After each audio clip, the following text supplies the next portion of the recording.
Good afternoon, good evening, good morning. Happy coming up July 4th. Hope everybody is well. Not legal advice, KNOT.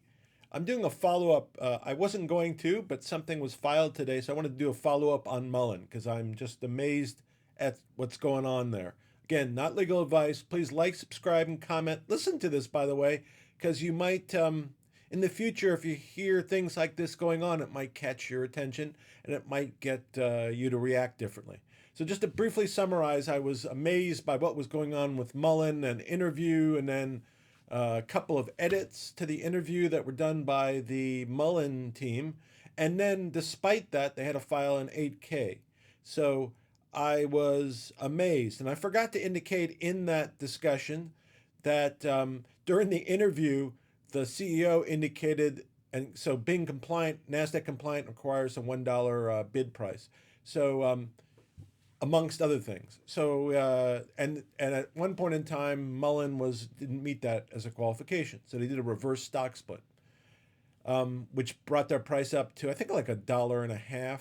It brought it up to, and now it's at about 11 cents. But anyway, uh, in that interview I was previously referencing in the last video, where the gentleman was interviewing the CEO, he indicated the only he was asked if Mullen was compliant. His answer was yes, except for the minimum bid price. That'd be like asking somebody, "Did you have you ever committed a crime?" No, except for armed robbery.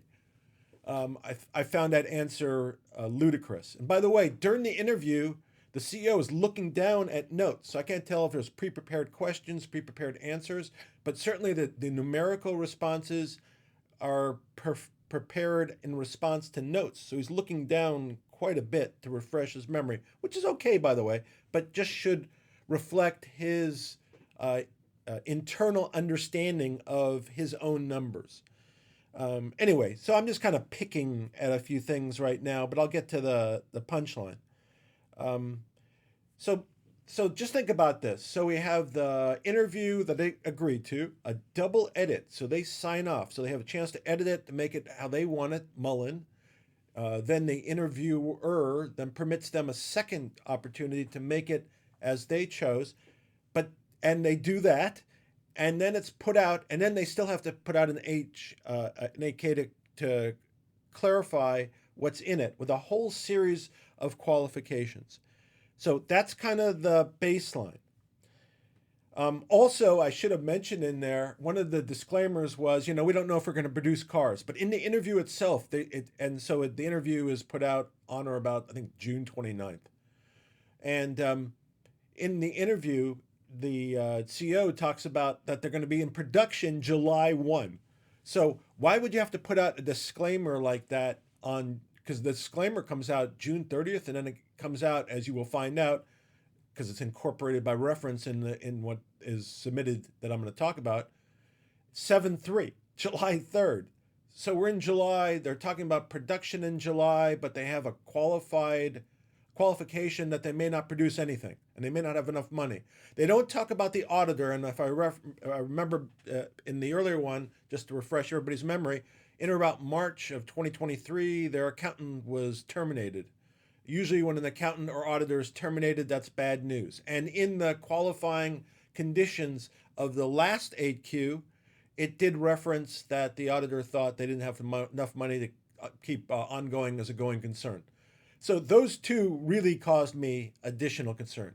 On top of that, there's the IRS lien. There's a reference to an IRS lien that hasn't been deleted, as far as I could see, and no explanation as why there would be an IRS lien, especially as the CEO indicated that the company was full of cash, or had plenty of cash, compared certainly to others in their situation. He also wrongly asserted that all EV companies stocks were under $1 other than Tesla. That makes no sense. It's not true. But he made that reference also indirectly. Um, all right, so we have all that, and I'm like starting kind of, it's causing me concern because I don't want people to lose their money without kind of considering all these factors before they reinvest. And, let them decide what they decide. I'm not making a recommendation or anything like that. But then today, July 3rd, there's an amended 8K. And this is all dealing with that interview, which they permitted, that I edited twice, and they filed an 8K. They filed an amended 8K. That is really confusing. So the fact that they had to file the first 8K and had to file an amended 8K after double edits, if nothing else, shows the level of, my view, incompetency that is going on in this organization, whether it be management or legal or the combination, which I think it has to be the combination. To have to file the first 8K after you did the double edit, after you approved the interview, and then have to do an amended one is ludicrous, really. There's no excuse for that level of not not being accurate and complete. But anyway, so I pulled the 8K and I looked at it, and what popped out to me was, first of all, it's dated June 30th, but not filed till July 3rd. I don't know why they didn't file it on June 30th. But it seems like there's a lot of lack of efficiency, just in paperwork.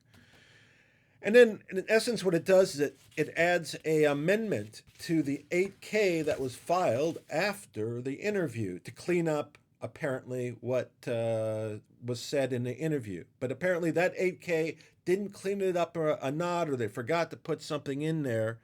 And the thing that struck me, there's three items that they're asserting, and it's not clear. This is an amendment and not a deletion. So all the existing items that were in the prior 8K stay. These are added as an amendment to that.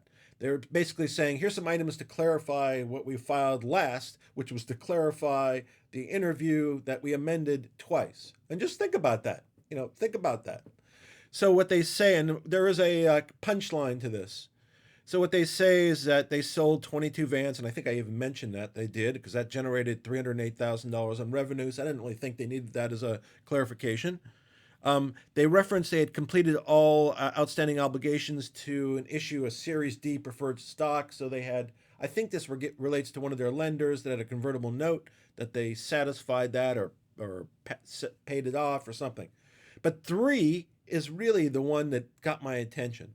So we have everything I talked about in this brief video and what I talked about in the last video. And then we have item 3. The company has a cash position of $135 million as of June 13th, 2023, as previously announced by press release on June 22nd, 2023. And I think I mentioned it in my prior interview, but I thought in the interview that was played with the CEO that he referenced $250 million. And I went back and I actually re-listened to it again, and he's talking about the value of the stock. He thought the stock of Mullen was undervalued.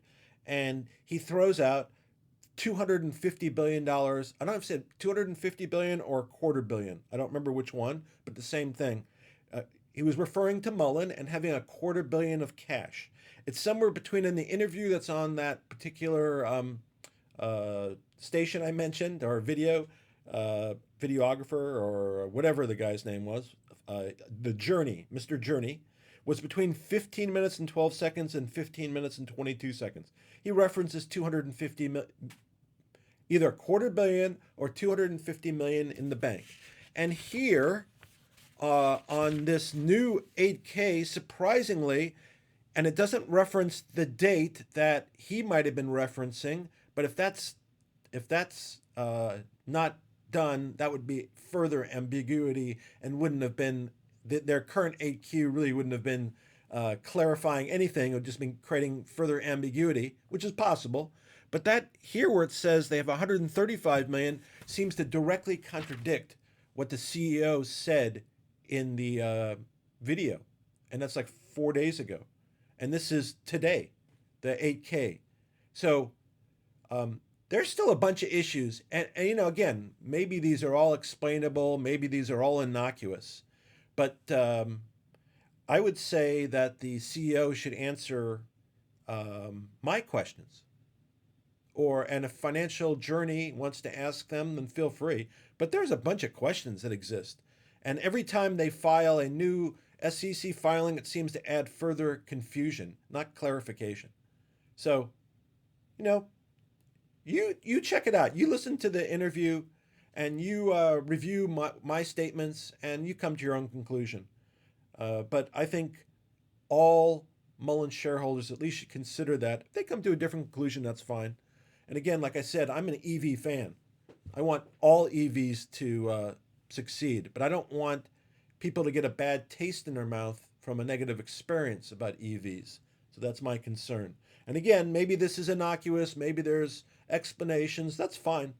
But there's plenty of issues out there, and every time a new fact is disseminated, new issues arise. So beware. Have a good day. And I forgot to say it, but uh, I went to buy some camouflage pants yesterday, but I couldn't find any. Anyway, have a good day. Have a great 4th of July.